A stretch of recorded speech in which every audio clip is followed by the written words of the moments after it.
Coming up on Winning Bets, it's our weekly NASCAR show where we submit our picks for a chance to win $35,000.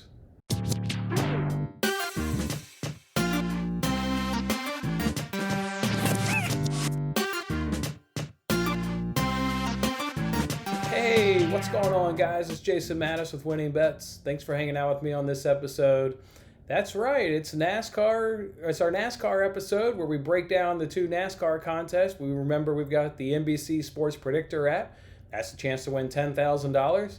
And over on the Finish Line app, we've got a chance to win $25,000 over there. This race here, I think, is going to be interesting. Before I do that, let me tell you, we've always submitted the same picks across both platforms. I'm going to change it up this week, and it's largely in part because of last week. You guys recall, I predict the top three drivers correct in terms of the drivers correct. We had the winner right in Kevin Harvick, but then we flipped second and third. I think we had it Truex Jr. Kozlowski, and it finished Kozlowski Truex Jr. on Saturday. If we would have submitted the picks one way on, let's say, Finish Line app and the other way on the NBC Sports Predictor app, we actually would have cashed on the NBC Sports Predictor app. It would have only been $2, but hey, that's $2 more in our pocket, and it's the confidence that, the research is actually, starting to literally pay off. So I'm going to go ahead. The picks will be close across both of these platforms, but I'm going to make it just a little bit different. Look, we need $35,000, so it would be nice to win both of these jackpots, but I think to give us a greater chance to win one of these two jackpots, I think I was thinking about this throughout the week. I think the smartest decision is to maybe make our picks vary a little bit. One of them will definitely be, all research. This is what the research says and how the race should go. And then the other one will be like that, similar, but just be modified a little bit. So that's what we'll do on this weekend's episode of the NASCAR races, and we'll more than likely do that going forward. This week's race is an interesting one here to handicap and preview for you guys, because it's being taken place at the Daytona Speedway, but the race is going to be at the road course. It's about a 3.5 mile road course. NASCAR's never ran on it, so there's no driver experience. So that was definitely one of the first things that was different for me. Normally I look up the track history and see who's been successful at that track that they're going to race on the weekend. Well, didn't have that luxury here because they've never raced here at the Daytona Road Course. At least the NASCAR circuit has never. Some of the lower levels they've raced here, but not the NASCAR circuit.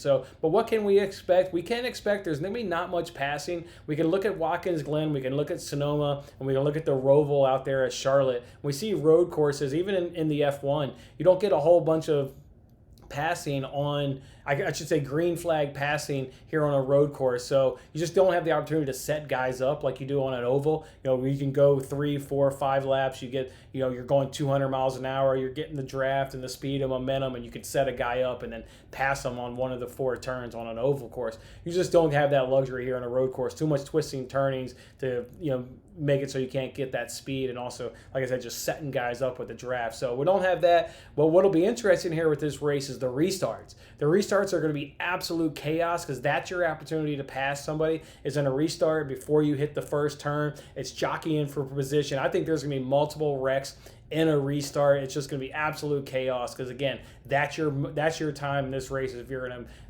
to make a move and pass somebody. So watch out for the restarts. That's going to be a lot of fun.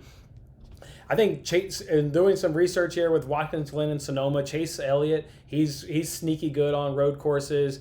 And then Truex Jr., he's also pretty good. We know Clint Boyer's also pretty good. We know and Bowman's also pretty good. He finished second and fourth at the last 2 Rovals. So let's go ahead. Let's just jump right on into it, though. Let's start with the Finish Line app. That's the one where you can win $25,000. That's the one where they give you 6 questions. Who's going to be the driver that'll finish best amongst that group? Question 7, who's going to win? And question 8 is who is going to finish in second place.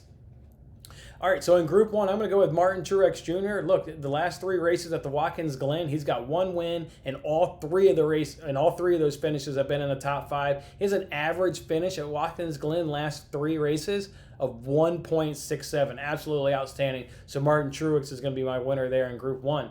Group 2, we're going to go with Clint Boyer. Look, the last 3 Rovals, his average finish is 3.5. So I mentioned him a little bit, just a second ago. Another guy that just loves these road courses, these Rovals, as they like to call them there in Charlotte. All right, so in Group 3, let's go with Matt Dibendetto. He's the only driver whose average finish is better than their average start at Watkins Glen. So look at these guys here. Look at these guys right here with Matt Dibendetto. His average finish is better than his average start at Watkins Glen, and the other guys in this group can't say that. So give me Dibendetto. Next, we'll go with Eric Jones. His average finish of 6.33 at Watkins Glen. He's got 2 top 5s, 3 top 10s, so he seems to like the road courses.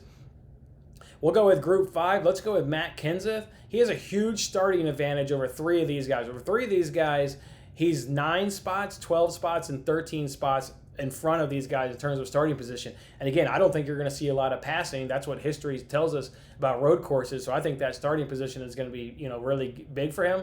And then his average finish, much like Dibendetto, is better than his average start at Watkins Glen compared to these other guys. And he's even got 1 top 5 there at Watkins Glen. All right, Group 6, let's go with Chris Buescher. Look, he has the greater odds amongst the guys in this group, and he does have 1 top 20 at Watkins Glen. Other than that, not a whole lot of research with him or the other guys here in this group.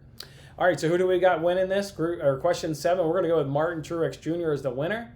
And then in second place, we're going to go with Chase Elliott. He's got an average finish of 10.5 on road courses, which is best amongst all active drivers. There's no active driver that has a better finish than Chase Elliott, his average finish of 10.5. All right, so to recap how we got this on the finish lineup, we're going to go Truex Jr., Bowyer, Dibendetto, Jones, Kenseth, Buescher, Truex Jr., and Elliott is how we're going to round out the 8 questions for a chance to win $25,000. All right, guys, if we jump on over to the NBC Sports Predictor app, that's where we have a chance to win $10,000. You guys recall this one. They give you a group of drivers that finished best in Stage 1, group of drivers that finished best in Stage 2, who's going to be best in Stage 3, and then give me your top 3. So this one's certainly easier. For Stage 1, we're going to go with Joey Logano. His starting position is 5th, which is best. I know not significantly better than the other guys, but again, he does have the better finish or the better starting position at 5th, and he's got 1 win at Watkins Glen, so I like that he's got a little success under his belt here at a road course. Stage 2, we'll go to Clint Bowyer. We've already mentioned the reasons why we like Clint Bowyer from the finish line app. And then Stage 3, we're going to go with Chase Elliott. We've already mentioned the reasons why we like Chase Elliott to be amongst top here amongst this one. And then this is where we'll do the flipping here. Our top 3, we're going to go Elliott, Truex Jr., and I'm going to go Denny Hamlin here to round out the top 3. His average finish of 6.67 at Watkins Glen. He's got 2 top 5s in his last 3 races, so really strong there in his last 3 races at Watkins Glen.